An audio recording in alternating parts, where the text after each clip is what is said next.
से बड़ी खबर है, जहां बाकरगंज इलाके में बमबाजी हुई है। दो गुट के झड़प के दौरान ये बमबाजी हुई। लगातार दो बम फटने से दहशत है। आपसी वर्चस्व को लेकर बमबाजी की खबर है। एक 6 साल की बच्ची इस बमबाजी में घायल हो गई। बच्ची का निजी अस्पताल में इलाज कराया जा रहा है। हालांकि बच्ची की स्थिति खतरे से बाहर है। पुलिस अपराधियों की पहचान में जुटी हुई है। इलाके के सीसीटीवी को पुलिस खंगाल रही है। हाल के दिनों में पटना में ये पहला मौका है जब वर्चस्व कायम करने के लिए अपराधियों ने बम फेंके। यह सूचना मिली कि बाकरगंज का जो कमरू पासी गली है उसमें 2 बम के विस्फोट होने की सूचना प्राप्त हुई। सूचना का सत्यापन करते हुए जो SHO पीर बोहरा उनके द्वारा पता किया गया और एक CCTV फुटेज भी खंगाला गया जिसमें यह सत्यापित हुई है बात। एक छोटी बच्ची को कुछ मामूली चोट इसमें लगने की बात दिखी है और जो है घटना का इंटेंट किसी को चोट पहुंचाना नहीं बल्कि कुछ थ्रेटन करने का प्रतीत हो रहा है कैमरे में।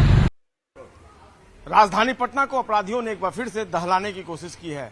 यह तस्वीर है बाकरगंज इलाके की और यहां पर रविवार की रात 2 आपराधिक गुटों के बीच वर्चस्व की लड़ाई छिड़ गई और इसमें एक गुट ने ताबड़तोड़ बमबाजी की और 2 बम ब्लास्ट किया, जिससे पूरे इलाके में अफरा तफरी का माहौल बन गया। हालांकि पुलिस को स्थानीय लोगों ने सूचना नहीं दी और इसके बाद पुलिस अपने इन्फॉर्मेशन पे यहां पर पहुंची और CCTV फुटेज के आधार पर जो इसमें एक्यूज हैं, जो कल्पिट हैं, उनको आइडेंटिफाई करने की कोशिशों में जुट गई है। और ये देखिए, ये कमर्शियल इलाका है। यहाँ पर आपको सैकड़ों की संख्या में, हजारों की संख्या में कल यहाँ पर दुकानें हैं और दिन भर लोगों की गतिविधि बनी रहती है। वहां पर अपराधियों ने वर्चस्व की लड़ाई में बम ब्लास्ट किया है और निश्चित तौर पर राजधानी पटना में एक लंबे अरसे के बाद इस तरीके से अदावत में बमबाजी की घटना हुई है। हाँ, पटना यूनिवर्सिटी कैंपस में जरूर बमबाजी की घटना हुई है, लेकिन पटना यूनिवर्सिटी को अगर छोड़ दे तो बाहरी इलाके में इस तरीके से बम ब्लास्ट की घटना नहीं हुई है। बहरहाल अब पुलिस इस पूरे मामले के इन्वेस्टिगेशन में जुट गई है। एक 6 साल की बच्ची जो है वो बम की चोट से घायल हो गई है, इंजर्ड है। हालांकि उसकी स्थिति खतरे से बाहर बताई जा रही है और उसका इलाज स्थानीय अस्पताल में कराया जा रहा है। इस घटना ने एक बार फिर से राजधानी पटना की विधि व्यवस्था पर बड़ा सवाल खड़ा किया है। हालांकि पुलिस इस पूरे मामले को चुनौती के रूप में ले रही है और बड़ी अधिकारियों का कहना है कि जल्द ही इस पूरे मामले में जो नकाबपोश अपराधी हैं, जिन्होंने बम ब्लास्ट की घटना को अंजाम देकर दहशत फैलाने की कोशिश की है, उनकी गिरफ्तारी सुनिश्चित की जाएगी। कैमरा पर्सन दीपक कुमार के साथ संजय कुमार, न्यूज 18 पटना। और देखिए, पटना में बमबाजी की घटना के बाद सवाल उठ रहे हैं और सवाल ये कि अपराधियों को पुलिस का खौफ नहीं रहा, ये खौफ खत्म हो गया है। सवाल ये भी है कि राजधानी पटना में बम लेकर कैसे अपराधी पहुंच गए और सवाल ये भी कि बमबाजी के आरोपियों को गिरफ्तार कब तक पुलिस करेगी।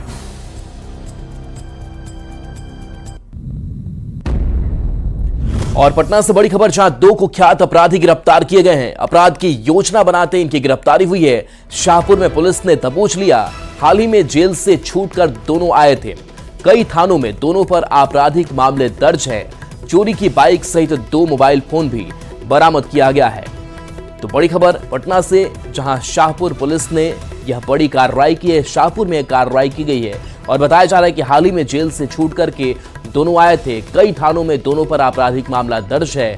चोरी की बाइक सहित 2 मोबाइल फोन भी बरामद किया गया है। और जमशेदपुर से बड़ी खबर, जहां MGM अस्पताल में हादसे मामले में छत धंसने से 15 मरीज फंसे थे, जिसमें 12 का सकुशल रेस्क्यू कर लिया गया है। 2 मरीज की इस हादसे में मौत हो गई है। एक मरीज के रेस्क्यू में टीम जुटी हुई है। बड़ी लापरवाही की जांच होगी, DC का यह कहना है। स्वास्थ्य मंत्री भी जमशेदपुर पहुंच रहे हैं। तो ये हादसे की तस्वीर आपको दिखा रहे हैं जब हादसा हुआ था और इसमें 15 मरीज छत धंसने में फंस गए थे, लेकिन 12 का सकुशल रेस्क्यू कर लिया गया है। 2 मरीज की इस हादसे में मौत अब तक हो चुकी है।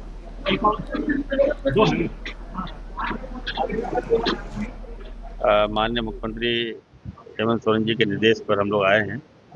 उन्होंने मुझे और हमारे जो विभाग की जो सेक्रेटरी हैं अजय कुमार जी को भेजा है। यहाँ स्थानीय विधायक जी भी हैं, DC है, SPA अपर जिला प्रशासन है, यहाँ स्टडी से लगे हैं, विभाग भी लगा हुआ है।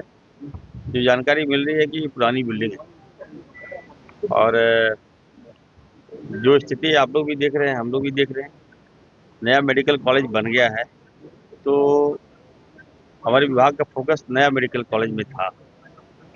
पीछे का बिल्डिंग है, पीछे का पार्ट है, काफ़ी पुरानी बिल्डिंग है।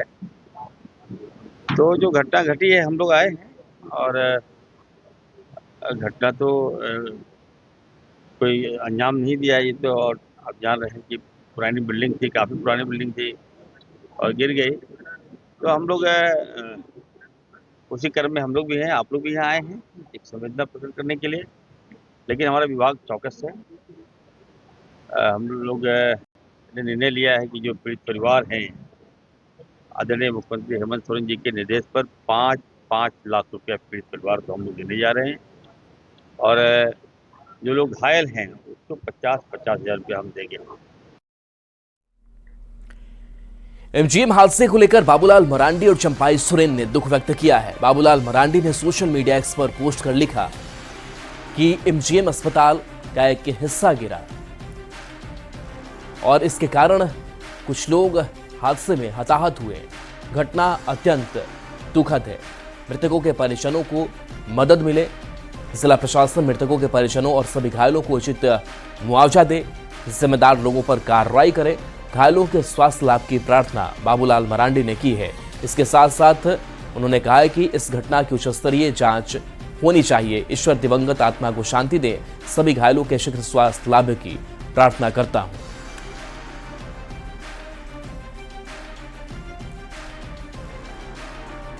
अब देखिए, चंपाई सोरेन ने भी सोशल मीडिया एक्स पर पोस्ट किया और पोस्ट करते हुए लिखा चंपाई सोरेन ने कि एमजीएम अस्पताल का एक हिस्सा गिरा।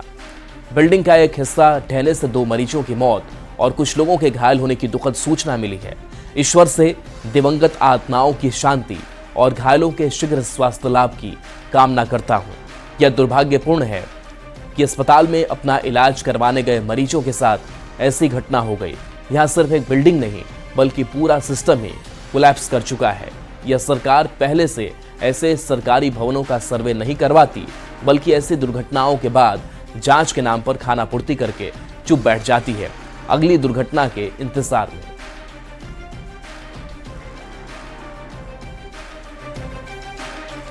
अब खबर बिहार के सियासी गलियारे से है, जहां पटना में आज महागठबंधन की बड़ी बैठक होने वाली है। आज सुबह 10:30 बजे से मीटिंग होगी। दीघा रिसोर्ट में ये मीटिंग रखी गई है। तो इस बड़ी बैठक में आरजेडी, कांग्रेस, माले और वीआईपी के नेता मौजूद रहेंगे। तेजस्वी, कांग्रेस प्रभारी कृष्णा लावरू के साथ सभी पार्टियों के बड़े नेता शामिल होंगे। सभी दलों के जिलाध्यक्ष और अन्य कमेटियों के सदस्य भी मौजूद रहेंगे। सभी पार्टियों के कार्यकर्ताओं को टास्क भी दिया जाएगा। विधानसभा चुनाव की तैयारियों को लेकर के यह बड़ी चर्चा होगी, जिसमें महागठबंधन के घटक दल आज शामिल होने जा रहे हैं। तो कई दौर की बैठकें हुई हैं, लेकिन अभी भी सवाल उसी पर टिका हुआ है कि क्या सहमति सीएम फेस को लेकर, तेजस्वी यादव को लेकर के बाकी घटक दलों का है। देखना दिलचस्प होगा कि आज की बैठक में और क्या कुछ निकलकर सामने आ पाता है।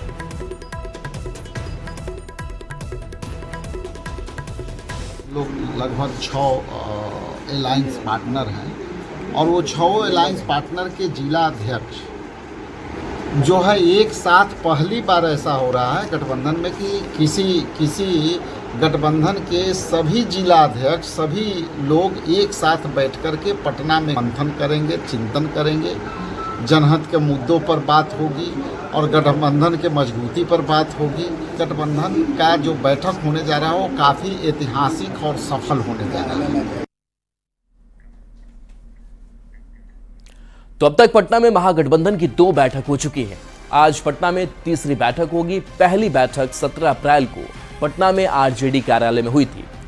दूसरी बैठक 24 अप्रैल को पटना में कांग्रेस कार्यालय सदाकत आश्रम में हुई थी और आज तीसरी बैठक पटना के दीघा रिसोर्ट में होगी। तो ये तीसरी बैठक, अंतराल काफी कम वक्त का और लगातार जो महागठबंधन के नेता हैं उनका जुटान हो रहा है, चुनावी रणनीति पर चर्चा की जा रही है। लेकिन इसके साथ साथ महागठबंधन में कहीं ना कहीं सीटों के बंटवारे को लेकर के बात हो, सीएम फेस का चेहरा को लेकर के बात हो, ये जो बड़ी बातें हैं इस पर अभी मसला सुलझता हुआ दिखाई नहीं दे रहा है। तो आइए अब एक नजर डाल लेते हैं कि आज होने वाली बैठक में क्या हो सकता है। तो तेजस्वी यादव की अध्यक्षता में बैठक होगी और इस बैठक में महागठबंधन के सभी 6 घटक दलों के नेता मौजूद रहेंगे। बैठक में सभी दलों के बीच तालमेल पर जोर होगा। खासकर केंद्र की ओर से जातिगत जनगणना कराने के फैसले के बाद महागठबंधन की पहली बैठक होगी। बैठक में इस पर भी महागठबंधन के नेता रणनीति बना सकते हैं, क्योंकि विधानसभा चुनाव में इस मुद्दे पर महागठबंधन को एनडीए से लड़ना होगा। अब सवाल उठता है कि क्या इस बैठक में इन सवालों के जवाब मिलेंगे? महागठबंधन का चेहरा कौन होगा? क्या तेजस्वी पर सहमत सभी दल हो पाएंगे? सीट बंटवारे का फॉर्मूला क्या होगा? तो ये ऐसे कई अहम सवाल हैं। और इस बीच बड़ी खबर, जहां मेडिकल एंट्रेंस नीट यूजी की परीक्षा जुड़ी ये खबर है, जहां आज देश भर में नीट यूजी की परीक्षा होगी। दोपहर 2 से शाम 5 बजे तक परीक्षा होगी। देश भर में कुल 5453 परीक्षा केंद्रों में परीक्षा ली जाएगी, जहां 22.7 लाख से ज्यादा छात्र परीक्षा में शामिल होंगे। बिहार में कुल 142 परीक्षा केंद्र बनाए गए हैं। पटना में 96 केंद्र पर परीक्षा आयोजित की जाएगी। तो 5453 केंद्रों पर परीक्षा होनी है, जिसमें 22.7 लाख छात्र परीक्षा देने वाले हैं। बिहार में कुल 142 परीक्षा केंद्र हैं। तो नीट की परीक्षा को लेकर आर्थिक अपराध इकाई बिहार ने एडवाइजरी जारी की है। ईओयू ने कहा है कि किसी भी हालात में भ्रम फैलाने वालों पर ध्यान ना दें और जो लोग भी गड़बड़ी करने की कोशिश करेंगे उन पर कड़ी कार्रवाई होगी। परीक्षा को लेकर बिहार ईओयू के डीआईजी ने क्या कहा, वो भी आपको सुना देते हैं। नीट की परीक्षा को लेकर भी हम लोग ईओयू में सक्रिय हैं और 2 दल का हम लोग गठन किए हैं। एक दल जो सोशल मीडिया मॉनिटरिंग दल है, जो कि सोशल मीडिया पर जो भी न्यूज या सूचनाएं आ रही हैं उसका लगातार मॉनिटर अनुश्रवण कर रहा है, और वो सूचनाएं अगर कुछ फ्रूटफुल लगता है तो हमारी छापामारी दल को देता है, और छापामारी दल हमारा रेडी हालत में ईओयू में बना हुआ। जब भी उस तरह की कोई सूचना मिलेगी तो हम लोग ऑल ओवर बिहार कहीं भी जरूरत होगी तुरंत छापामारी कराएंगे और गिरफ्तार करेंगे। हम लोग पूरी तरह से कटिबद्ध हैं कि किसी भी तरीके से इसमें से ठग गिरोह को सफल नहीं होने देंगे, और नीट की परीक्षा पूरी तरीके से बिहार में शांतिपूर्ण सफल होगी।